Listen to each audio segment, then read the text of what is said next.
5% de los menores de 20 años tienen estenosis coronaria del 75% o más, pero no iría a buscar a todos los deportistas desde ese lugar. Yo te agradezco la presentación y has hecho una muy buena descripción del electrocardiograma. Ahora, yo creo que si, digamos, uno ve un paciente con un Brugada o ve un paciente con una vía anómala, en general ese no es el electro que genera controversias cuando uno evalúa a un deportista, porque es tan evidente que el solo hecho de saber electro y reconocerlo implica tomar una actitud. Pero a mí me parece que hay muchos otros puntos controversiales cuando hacemos una evaluación precompetitiva, y a eso me parece que debemos enfocar. Entonces, por ejemplo, hay 5 o 6 tips que deberías remarcar para pesquisar específicamente a los pacientes, a los que van a hacer examen predeportivo y que nos deberían preocupar. Entonces, por ejemplo, me parece que es importante evaluar correctamente el STT. Entonces, ¿qué STT nos preocuparía y deberíamos continuar estudiando? Porque si uno ve lo patológico, es muy obvio y muy evidente. En realidad, el punto de discusión cuando uno evalúa a un deportista es lo no tan obvio. Cuando ve alteraciones en la repolarización ventricular, cuántas extrasístoles ventriculares, por ejemplo. Esos son los temas de controversia. Entonces, a mí me parece que vos nos tendrías que plantear, si querés contestarnos, los 5 o 6 temas dentro de lo que no es lo obvio de la patología cardiovascular que nosotros debemos prestar atención en la evaluación deportiva. Por ejemplo, ¿dónde debe estar el punto J y la morfología del STT para saber que la repolarización precoz es benigna o no es repolarización precoz? No sé si me entendés, es decir, hay 5 o 6 temas de controversia y eso es lo que nos debería preocupar a nosotros cuando hacemos un electro de evaluación precompetitiva. Sí, a ver, voy a retomar el tema del angio-TC. Acá estamos viendo electro, que es lo más básico, y hay quienes discuten que el electro tal vez tampoco hay que hacerlo en un chequeo precompetitivo, que lo que más valor debería tener es la entrevista al paciente, antecedentes, síntomas, eso daría más datos que un electro. Y como decía el doctor, a ver, todo esto es para evitar la muerte súbita del deportista, que es muy rara. El tema es que es una persona joven y que muere súbitamente expuesto en un deporte donde genera mucha conmoción social, y por eso uno está buscando a ver cómo encuentra ese paciente. El electro, cuando uno tiene algo muy patológico, ese paciente queda excluido, son los más raros, uno no encuentra eso. Hacer un score de calcio, cuando estamos hablando de, si bien estamos haciendo un electro que es muy barato y poco sensible, un score de calcio donde la gran mayoría probablemente no tenga calcio y que vamos a estar irradiando a, por lo menos, mujeres jóvenes, en zona de la mama. Entonces también está hablando de la radiación en la charla previa, acá también incrementa el riesgo de cáncer de mama futuro. Así que, volviendo al electrocardiograma, creo que todavía hay muchos puntos en el electrocardiograma, más allá de los que son extremadamente positivos y claros, que son los que generan la confusión y que muchas veces genera múltiples estudios o demás que incrementan los gastos de salud. Bueno, muy bien. Dejamos porque estamos cortos de tiempo, si no el último presentador siempre es el que paga las consecuencias. Bueno, muchas gracias por la presentación. Bueno, gracias. Y pasamos a la siguiente.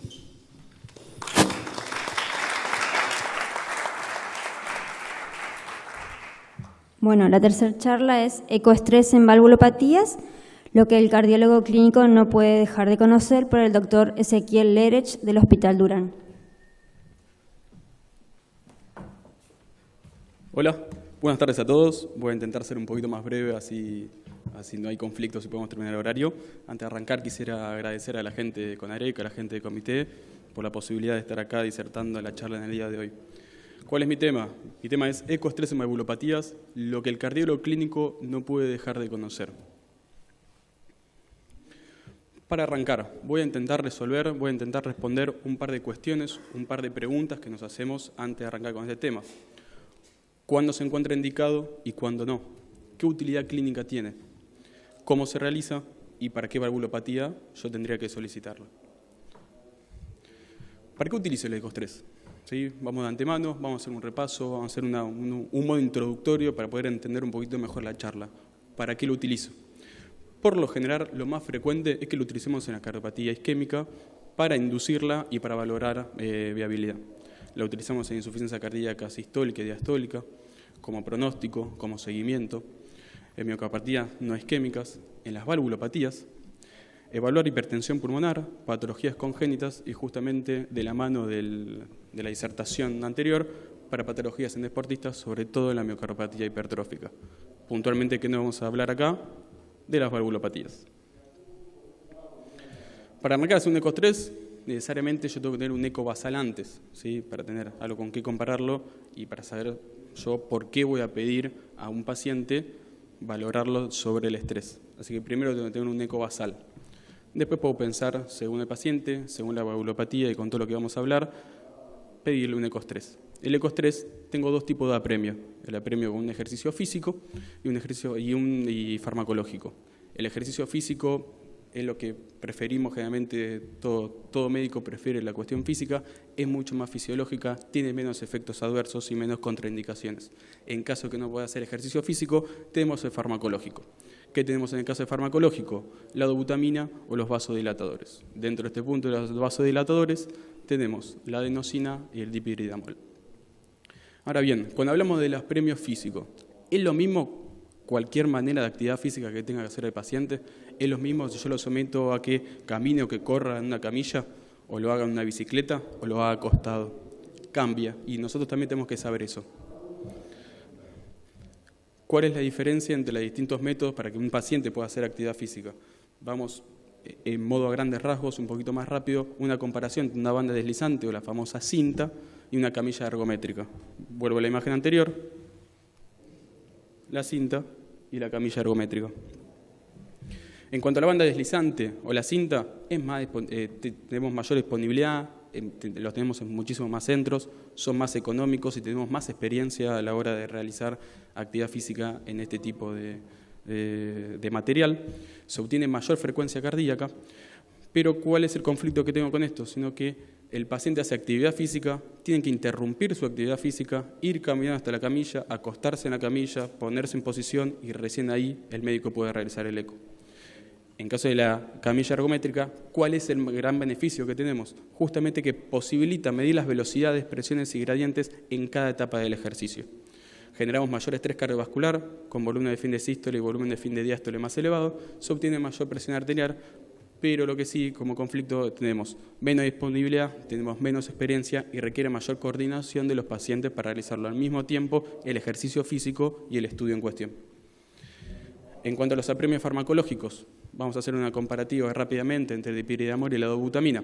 En caso del dipiridamol, que es un vasodilatador, ¿cuándo lo solemos utilizar o cuándo lo podemos pedir? Generalmente en pacientes que son hipertensos, sobre todo los mal controlados o los no controlados, o los pacientes que tienen arritmias como la FA o arritmias ventriculares. Generalmente es de elección muchísimo más el dipiridamol en caso para evaluar reservas coronarias y requiere menos experiencia. En caso de la dobutamina es un poco más fisiológico el funcionamiento del miocardio comparado con el dipiridamol. Lo solemos utilizar en pacientes con disfunción ventricular, sobre todo en los pacientes que tienen contraindicaciones con el dipiridamol, como los pacientes que tienen EPOC, asma, broncoespasmo o reciben aminofilinas. Es útil para enfermedad coronaria de un solo vaso y por sobre todo y más importante, justamente para esta disertación, es justamente la que está indicada en pacientes con bajo flujo, bajo gradiente en estenosis aórtica. Bien. ¿Es seguro hacer un ECOS-3? Es seguro, sí, pero tenemos que saber elegir a qué paciente elegírselo, a qué paciente mandar a hacer este tipo de estudio. Para eso tenemos que conocer las contraindicaciones de hacer un ECOS-3 en una valvulopatía. Valvulopatía severa sintomática está contraindicado. Lo mismo que para insuficiencia cardíaca descompensada, ango refractario, arritmias complejas o pacientes que tengan bloqueos aurículos ventriculares de alto riesgo. Si podemos excluir a estos pacientes de los estudios, podemos decir que es seguro. En cuanto a la seguridad, acá podemos ver, no sé si se llega justamente en la parte de atrás, se llega a notar, la baja tasa de efectos adversos mayores que podemos tener tanto con el dipiridamol, adenosina o la dobutamina. El que tiene mayores efectos adversos en sí es la dobutamina en los efectos adversos mayores, pero vean que es un 0.4%. Y en el caso de lo que son las arritmias fatales, como una TB o una fibrilación ventricular, la tasa es muy pero muy baja. Ahora bien, vamos puntualmente al ECOS-3 en valvulopatías. ¿Por qué pido un ECOS-3 en valvulopatías? Es para evaluar síntomas con una disociación entre los síntomas que refiere el paciente y el eco basal al que yo le mandé a hacer primeramente. Para descartar isquemia asociada, sobre todo cuando estamos evaluando una insuficiencia mitral. Para evaluar las consecuencias hemodinámicas a través de la función ventricular y la presión pulmonar, medida a través del flujo de regurgitación de una insuficiencia tricuspidia. Para estratificación de riesgo y para valorar reserva contráctil. ¿Cómo se define reserva contráctil? Para un aumento mayor de 20% del volumen sistólico, aumento mayor de 20% del índice de motilidad parietal y un aumento más de 10 puntos de la fracción de eyección de ventrículo izquierdo. Como indicación de ECOS-3 en valvulopatías nativas, ¿cuándo lo indicamos? En enfermedad severa sin síntomas, en enfermedad no severa con síntomas y en enfermedades valvulares de bajo flujo. En cuanto a la insuficiencia mitral, ¿sí? Vamos a ir ahora en qué valvulopatías están indicadas.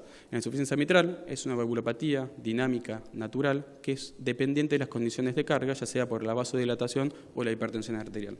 Como ustedes ya conocen, la insuficiencia mitral se divide en dos tipos, la que es orgánica o funcional, orgánica la que depende de la válvula, la funcional la que depende del aparato subvalvular.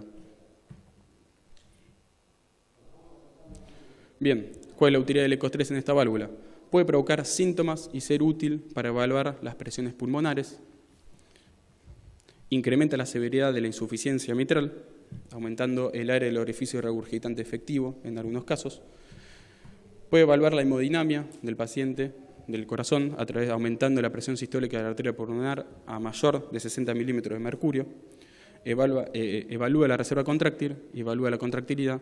Y para las insuficiencias mitrales secundarias es útil para pacientes con disociación entre el eco basal y los síntomas. En el caso de un paciente que tenga una IM, refiere a disnea en el esfuerzo o tenga edema agudo de pulmón a repetición, en la cual no podemos encontrar otra causa, se puede utilizarlo justamente para estudiar una IM funcional. Entonces, ¿para qué utilizamos el ECOS-3 en insuficiencia mitral? Para evaluar gravedad y resultado individual. Ahora bien, los puntos de aumento de la severidad de la insuficiencia mitral, el aumento de la presión sistólica arterial pulmonar mayor a 60 milímetros de mercurio y la ausencia de reserva contráctiles son puntos marcadores de mal pronóstico. Acá, como podemos ver en la imagen, el orificio regurgitante efectivo en reposo es de 12 milímetros cuadrados, mientras que cuando lo sometemos al ejercicio aumenta a 31 milímetros de mercurio. ¿Qué nos dicen las guías? En caso de las guías, puntualmente acerca de la insuficiencia mitral y el ecocardiograma en el ejercicio, la hipertensión pulmonar durante el ejercicio mayor a 60 milímetros de mercurio, si bien es un punto de mal pronóstico, deja de ser una indicación quirúrgica. ¿Sí? Esta es una diferencia que hay en la guía europea entre la del 2012 y la actual, que sería la del 2017. En caso de la estenosis mitral, demuestra el efecto hemodinámico de la enfermedad que puede contrastarse con la gravedad medida por ecocardiograma en reposo. Generalmente lo indicamos cuando tenemos una enfermedad severa asintomática, una enfermedad no severa asintomática. En este caso realizamos un ECOS-3 y lo vamos a diagnosticar como grave si aumenta un gradiente medio mayor a 15 milímetros de mercurio en el ejercicio o mayor a 18 milímetros de mercurio con la dobutamina o si las presiones históricas de la arteria pulmonar son mayores a 60 milímetros de mercurio. ¿Para qué utilizamos un ECOS-3 en la estenosis mitral? Para evaluar síntomas y gravedad. Acá podemos ver la diferencia que tenemos en los gradientes entre un paciente que está en reposo, donde su gradiente es de 5 milímetros de mercurio, y podemos observar cómo se incrementa a 27 milímetros de mercurio cuando el paciente realizamos un ECOS-3. En caso de la insuficiencia aórtica, es la valvulopatía izquierda con menor grado de recomendación para hacer este tipo de estudios. Se utiliza para evaluar reserva contráctil en pacientes con disfunción del ventrículo izquierdo y lo solemos utilizar para valorar la tolerancia al ejercicio físico como predictor de reversión de la disfunción del ventrículo izquierdo después de una cirugía. Entonces, ¿para qué pedimos un ECOS-3 en una insuficiencia aórtica?